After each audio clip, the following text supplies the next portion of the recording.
Ano yung mga customers ng North Comedy na nakikita mo doon? May mga igurot din ba na? Meron doon. Actually, isa sa mga meron din, may mga komedyante din tayong kasama doon. Na iguro din na pupunta, nagjo-joke din. May mga kumakanta pa nga eh. Oo.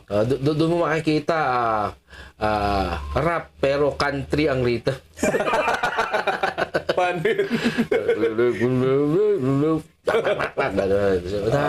So, ganun. Comedians. Hindi, kasi napag-usapan doon sa nakaraang podcast ko kay shoutout kay Sir Baba Liping. But, we are sensitive.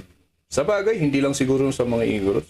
In general, sa Pilipino, medyo tayo sensitive na tao na hindi, sometimes nakakalimutan natin na yung tao ay nagjo-joke pala.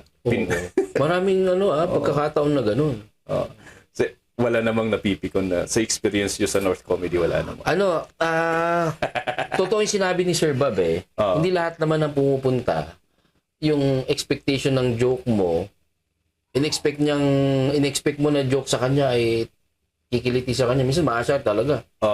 Lalo na yung sinabi, mga sensitive talagang tao. At may mga pumupunta sa mga comedy bar para kahit papaano mapasaya naman sila sa kanilang pinagdaraanan. O may problema. Ang mahirap doon, tinakal mo yung problema niya na nakakatawa.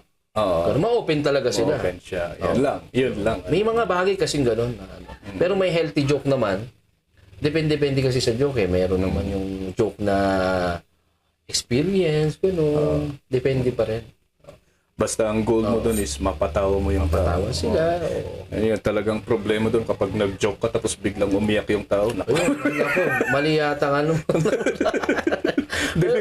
Pero sa totoo lang ako rin, experience ko din yun. Hindi naman unang pagkakataon tatawanan nila yung joke mo eh.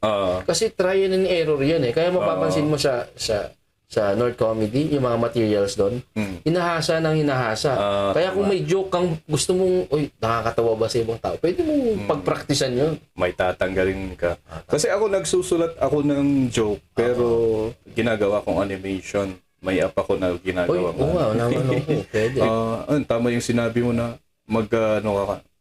may mga time na babawasan mo. Pero sa akin, pag na-upload ko na, kung saka ko lang makikita na ko, masyadong mahaba yung setup nun.